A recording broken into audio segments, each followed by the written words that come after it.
Hello, this is Jeff Nager with AMD World Championship, a custom bike building, and today we are at the load-in of the AMD World Championship on Saturday. We're in Sturgis, South Dakota. I'm with a couple of guys from Fort Worth, Texas, and they've brought an outstanding bike. I'm with JC and Jimmy Lee of 3-2 Choppers. And let's start with you, JC. This bike started out as a stock bike, and you kind of went hog wild from there. Tell us about where you started with, how you got the bike, and how you got the frame geometry where it is. We talked about doing a project, and I always search on Craigslist, and we ended up finding this bike from a guy who was selling it for pretty cheap. So we can thank Craig. Yeah, we can thank Craig. Right. So we picked it up really cheap. The guy couldn't get it running. He didn't know really what was going on. He thought he did, but we ended up just cleaning the carbon, firing it up, and once we had it running, we decided, we started looking. Did you do it in front of him after you stole the bike from him? No. Very good. Yeah, as far as anyone knows. Rock on. Yeah, as far as anybody knows. But so once we had the bike running, the motor wasn't original. But when we did buy the bike, he actually gave us the original cases. So we rebuilt the cases back up. We took the other motor out, which run like a top. It's still sitting at the shop, ready for another project. And we started looking at the frame, and we've had some ideas about, one of our main styles of our builds is we like the drop seats. And so we talked about, trying to encompass the drop seat into a shovel head build, which we've never seen done. And just through some talking and how we wanted to accomplish that task, we basically just started the engineering process, and part of that entailed taking an early swing arm, which we wanted to use instead of the rectangular type. We found an early swing arm, and we decided we knew we needed to stretch the swing arm, so we cut the swing arm. We actually built a fixture for the swing arm and mounted it, and then we set it to where we can move it 2 inches back so we could stretch the swing arm 2 inches. And doing that allowed us to run the 18-inch wheel in the back, and also allowed us to come in and have the room to run the drop seat. The motor sits real tight in the frame from the seat tube, and with that, like I said, we were allowed to do what we needed to do to build the drop seat and to get everything to kind of jive together so it works. Well, we've got stock up front. Stock up front. NASA in back. Almost NASA. Almost NASA. Yeah. Well, very cool. So let's start at the front end. What are we looking at with the wheels? The wheels are from Greg Thomason Performance. They're his Raven Star wheels. Greg's been a huge help to us through the process. We've got to thank him enormously. So we've run his wheels a few times. He's a big fan of our work, and it's just been a real good partnership. Those hubs are just outstanding. Yeah, and that's part of it. It's a spoolie wheel. There's no brake in the front, so we had a lot of conversations with him to make sure that we could have a setup that looked good and allowed us to do what we needed to do with the narrow front end. So where does the braking system? The braking system's in the rear. We actually controlled from the handle in the front. Yeah, controlled from the right hand. We actually had an old early performance machine 2-piston. They're the larger bore pistons, right. That we had, and we rebuilt it, cleaned it up, and we used that as the brake. So talk about your trees, your controls. So let's talk about the trees and the controls in your light. So the trees come from Custom Tech out of Italy. We like the style of them, so we picked them up, and the controls as well came from Custom Tech as well. They got a real European feel to them. They're light and small. We really thought they accented the bike really well, so we ran with them. And the headlight actually came from a Buell XB9R. The guts came yeah, the guts came. That's the best looking Buell light I've ever seen. Yeah. Well, what we did is we took the guts. We actually bought the light on eBay. Okay. Thank God for eBay. Thank God for eBay. And Craig. Yeah, and Craig. Yep. And we took the guts out, You know, they go together a certain way, the way the bulbs are, the way the ground is, and Jimmy actually got on the lathe and machined a housing, and we you know, used our machines and milled it, machined it, and got a light that just is a home run. And it's bright because it's the high beam off the Buell, and I mean, it's beautiful. It's just a piece of work. Now, is that something that you'll be selling as an accessory? Yes. Yes, it's coming soon. It's coming to eBay near you? Yeah, eBay and Craigslist. Yes, too. Right, very nice. Craigslist near you. All right, so let's talk about the tank. Okay, so the tank is actually the original 3.5 gallon tanks. It's the split tanks. We really wanted to keep the style. You know, we laid the two tanks up there in their halves on the bike. We really liked it, but it just, you know, it didn't really fit to exactly what we wanted. So what we did is we took the tanks, we came in and we did a pie cut section on the tanks, narrow in the back, fatter in the front, and ended up putting them back together. So what we have is a much thinner tank. We also took the tanks and came in and cut the centers out. And so we narrowed the tanks, and once we did that, you know, these tanks aren't the same. On a stock bike, the underside on the right side lays over the motor, well, the left side doesn't. So what we had to do is come in and rework the whole bottom of the left side so it matched the right. Well, the tanks aren't real heavy, they're real thin, and so the key was not to work the tank without, you know, changing the shape of the left side so it still, you know, fit together with the right side. So we ended up narrowing it, sectioning it, and we joined it to be a single tank, and then we utilized one of we sell, you know, one of these pop-up gas caps that we offer, and you know, we laid it up high because it's just a cool style, and then we stabbed the tank high as well because we just wanted to open up the motor. We wanted to open up things, but if you look at the bike from the side, it still looks like you know, an FL FXE tank, right, but it has the style of, you know, kind of a chopper. You know, and we didn't want to hide the gusset work. We didn't want to hide the gusset work underneath the frame, so that with some of the gussets we add into the frame for some of the strength, we wanted to raise that tank up so we didn't hide that work. Yeah. So the engine that we're looking at is a stock engine? Yep, it's a stock 80-inch. It's a stock 80-inch motor. Cases are from the original bike. And how much horsepower is that baby running? 2 or 3 on a good day, I think. With downhill? Yeah, downhill in the snow. Good wind? Yeah, with somebody pushing. No, I think, I don't know, 40, 50, somewhere in there. And the tranny? It is a RevTech 5 and a 4. We ended up going with a Primo Rivera. They just bought the Art hydraulic covers, so we used one of their hydraulic covers, so we could actually go with a cable master from Custom Tech down to a remote pull from Custom Tech to the hydraulic cover, so we still had our hydraulic actuator for the clutches. How is it working with RevTech? Good. We've run them for years. We've never had any issues with them, so they've been a good tranny for us. You know, there's a lot of other great trannies we like to run as well. This build just, you know, because it was in the Build Your Own Bike program, you know, it was on a very tight budget. You know, this build was not about money, it was about ideas and execution. There's just not a lot of money in this bike, but the execution and the ideas were there that more than compensated for what we were trying to do, and I think we hit a home run. Well, I'm thinking that one of the ideas that you might have miscued on was the tricycle seat. It doesn't look comfortable. Well, like I told another guy that told me that, you know, a ½ inch of padding and a little bit of leather cover isn't going to make it into a love seat. So the cool thing about the seat, you know, we designed this single rail drop seat, and in doing that, you know, we had come up with an idea to have it internally sprung. So what we did is we actually took a piece of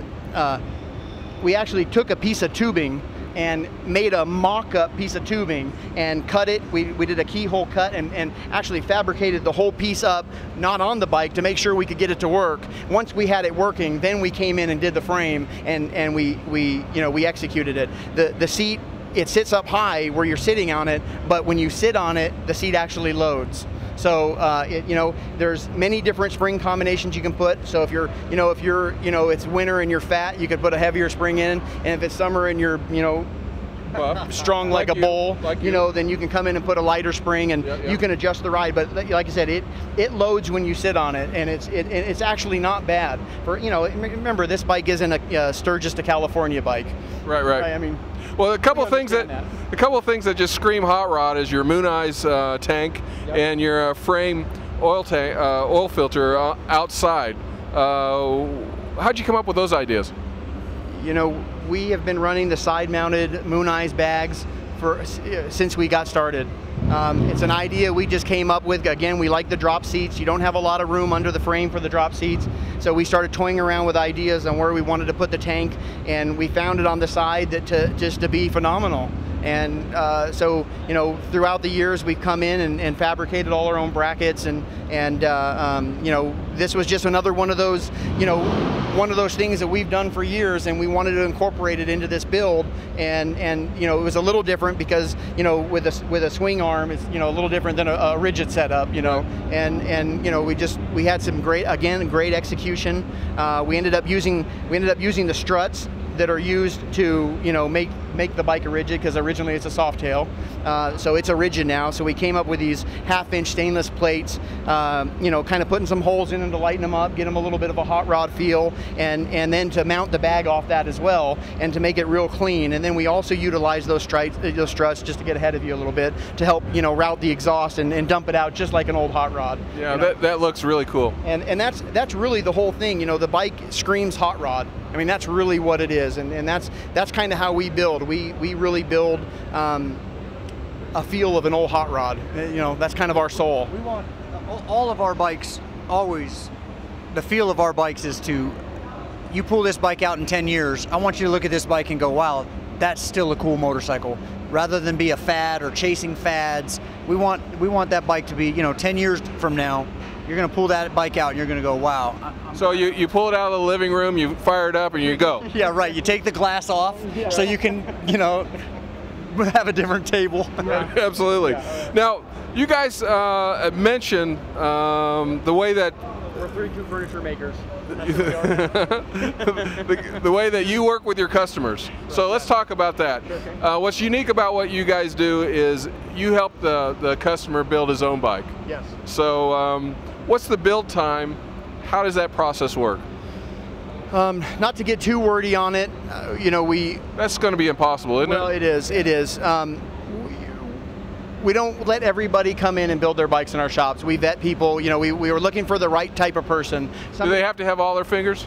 No, they don't have to have all their fingers. They have to leave with all their fingers. I see. They have to leave with the same amount of fingers they came in with. Yeah, right. You know, we vet them. We want to make sure that they have the kind of soul that, you know, we've always had building, and it doesn't have to be the exact same, but you can tell somebody that has passion, that really wants something, that really is ready for the experience. And it is an experience, isn't it? It's an experience. It's not only for them, it's an experience for you guys. It's got to be. Absolutely. It's patience. There's arguments, there's difference in opinions, we call it the stuff they don't show you on TV. That's what it is. It's building sausage. It's build, yes. It's all right. The donuts. Right. Yeah, you know, and so we have 2 bikes here. One in the production class that was in the same program. That was actually the what do you call it? It was the first. It was the fledging. It was the, what's the word? Prototype. It was the prototype of doing the build your own bike program. And then from that, Manny, who helped us build this bike, who couldn't be here today, you know, he also, when we were actually talking about doing the drop seat and talking about doing the bike, he was actually at the shop that day, and you know, the ideas were flowing between Jimmy and I, and you know, he sat there and was like, can I have that build? And it was on. And so, you know, we came in and we started doing all the work, and you know, we put Manny to it. You know, when we got all the work cut, we got all the pieces cut, and literally, you know, when it came down to the welding and the cleaning, we had him do everything with a file. By hand. Yeah. He filed everything by hand. So you want to talk about a guy that he was living the lifestyle. He hated filing. I mean, he came to the shop literally, oh, I got to file again today. I mean, you know, he quit coming to the shop for about 2 weeks because he knew he was going to have to file. Yeah. So when he came back, did he have to go back filing? Yep, he did. But he you know, he ended up finishing it. He got the filing done and did a phenomenal job. And he is a professional filer now. Yes. So you can call on him. Yes, we can call on him. All right. But the thing is he had his hands on it. We got him in. He made the tail light, which is another billet piece that kind of matches the headlight. It does. Nice. And he machined that on his own on the lathe. With our instruction. He was in hand with all the pieces, all the machine parts, all the building, all the mechanics of it. I mean, it was a conglomeration of ideas, and the execution ended up just being flawless. Well, and working with different metals with him, from stainless steel to aluminum, that was the process. And we always joke about, we're not great at machining, we're not great at welding, we're not great at anything, but what we do well, and we're able to teach that to the people that are coming to our shop. Yeah. Well, it sure comes across. This is an outstanding motorcycle, and by getting your customers involved in it, it just makes it that much more enjoyable to look at. It makes it more approachable. It's been very rewarding, and we'll follow some forum boards and some posts, and one of the guys is building his bike now. He's building it, and every weekend he'll bring his 16-year-old son in. And on one of the forum boards, he was posting about, it's been great to be in the shop. It's been great to spend quality time with my 16-year-old who thinks he knows everything. And it's been great for him to be around men and listen to how men talk to each other. And for that experience alone, it's been great for us to have that teaching experience, and to be able to see a father and a son working on a project together. That's fantastic. That's what it's about for us. For him to come in and tell us, it's great to hear my son be around men and my men conversation. I mean, that's a home run. I mean, that's what it's about. You're making me blush, man. You know what? It's about the camaraderie, the brotherhood. I mean, it really is. I mean, we have a passion that has gone deep into building. We love it. We've been doing it for a while. We want to share that passion. We were fortunate enough in our younger days to have met a couple guys that kind of took us in that way and taught us the beginning workings of the Harley motor and how things go together. A lot of the fabrication and all the welding and the machining, we were self-taught on that, but the beginning, of bringing us in and teaching us that stuff, that meant a lot to us. And to not be afraid of it, to just get in there, and if you mess it up, guess what? You just make it again, So, yeah. And so, we wanted to pay that forward. We wanted to bring it out and give other people that same kind of opportunity, and we've done it. And we're successful with it, and it's been fantastic, and it's really opened our shop up. It's taught us a lot too. It's about patience. It's about really perseverance. It's about diligence. It's a lot of patience. It's a lot of patience. Yeah, I believe that. Well, guys, I really appreciate you coming out to the AMD World Championship. It's a great bike. I hope you guys do very well. Yeah. And tell you something too. I gotta also say we are floored by the graciousness of the AMD. It's been fantastic. Neil, Duncan, just everybody has been fantastic, has been professional. It's really made it welcoming to us, and really we're winning by being here. Anything else is great, but really we're here and we're winning right now. So it's been great. If a guy say thank you. If a guy sees sees the bike and wants to get more information, where would they go online? Who would they call? They can call Jimmy or myself. Our numbers are on our website, www.32choppers.com. Like we tell everybody, it's all spelled out. You can go to Google and type in 32 choppers and we'll still come up. We're all over the internet, so we're not hard to find. On our contact pages, our numbers. You can shoot us an email at sales@32choppers.com or 32@32choppers.com if you want to get a hold of us, or just call us, give us a ring. We own our own business. Basically, we work 24/7 and we wear all the hats. So, All right, guys. Well, thanks so much and good luck at the show. Thank you, man. Thank you very much. Appreciate it.